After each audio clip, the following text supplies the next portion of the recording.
आत्मीय विद्यार्थियों, बहुत ही सुंदर तरीके से आज हम 10वीं कक्षा के जो प्रश्नावली 14.1 का प्रश्न है, जिसको हम सांख्यिकी के नाम से जानते हैं, माध्य माध्यिका बहुलक के बारे में है प्रश्न। उसका माध्य के बारे में दूसरा प्रश्न ले रहे हैं। कह रहा है कि किसी फैक्ट्री के 50 श्रमिकों की दैनिक मजदूरी के निम्नलिखित बंटन पर विचार कीजिए। दैनिक मजदूरी रुपए में दिया हुआ है 500 से 520, 520 से 540, 540 से 560, 560 से 580, 580 से 600। और यहाँ श्रमिकों की संख्या, मजदूरों की संख्या 500 से 520 पाने वाले मजदूर 12 है, और 520 से 540 में 14 मजदूर है, और 540 से 560 में 8 मजदूर है, और 560 से 580 में 6 मजदूर है, और 580 से 600 में 10 मजदूर है। कहता है एक उपयुक्त विधि का प्रयोग करते हुए इस फैक्ट्री के श्रमिकों की माध्य दैनिक मजदूरी ज्ञात कीजिए। बने रहिएगा वीडियो के अंत तक, आपको एकदम आसान तरीके से हम बता रहे हैं। देखिए, अब इसी चीज को हम क्या किए, यहाँ इस रूप में लिखे, ऊपर नीचे इस तरह से हम लिखे।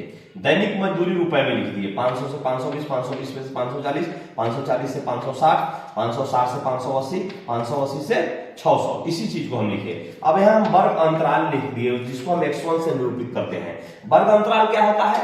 ये निम्न सीमा और ऊपरी सीमा दोनों को जोड़ के 2 से भाग देते हैं। 500 और 520 को जोड़ेंगे तो कितना हो जाएगा? 1020। कितना होगा?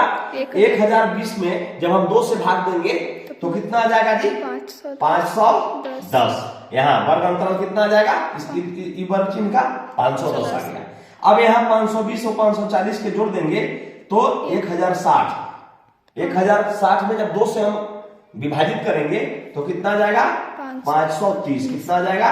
530। अब यानी हम देख रहे हैं कि 20-20 बढ़ते जाएगा, तो यहाँ 540 और 560 के जोड़कर 2 से भाग देने पर हमको प्राप्त हो जाएगा 550। फिर 560 और 580 को जोड़कर 2 से जब हम भाग देंगे तो हमें कितना प्राप्त हो जाएगा? 570। कितना प्राप्त हो जाएगा जी? 570। और 580 और 600 को जब हम जोड़ेंगे और 2 से भाग देंगे तो हमको प्राप्त हो जाएगा 590। ठीक है। अब यहाँ बारंबारता दिया हुआ है 12, 14, 8, 6, 10। जो इस रूप में लिखा हुआ था इसको हम इस रूप में लिख दिए। ठीक है।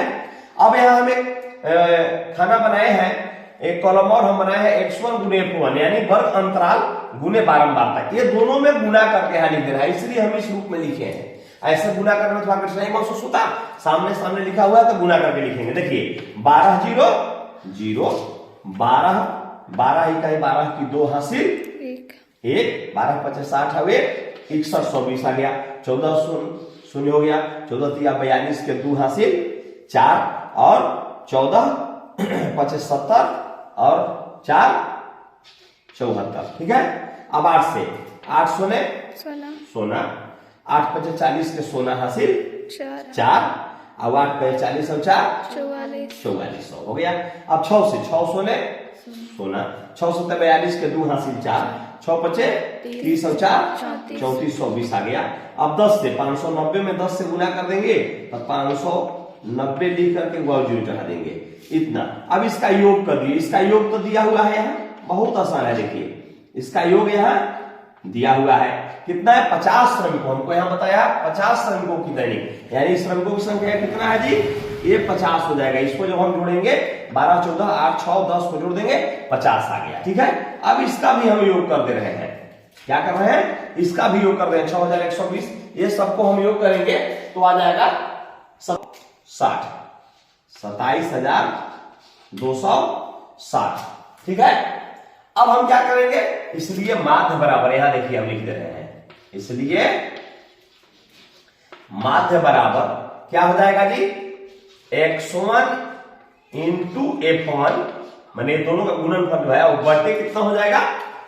f1 बटे क्या हो जाता है?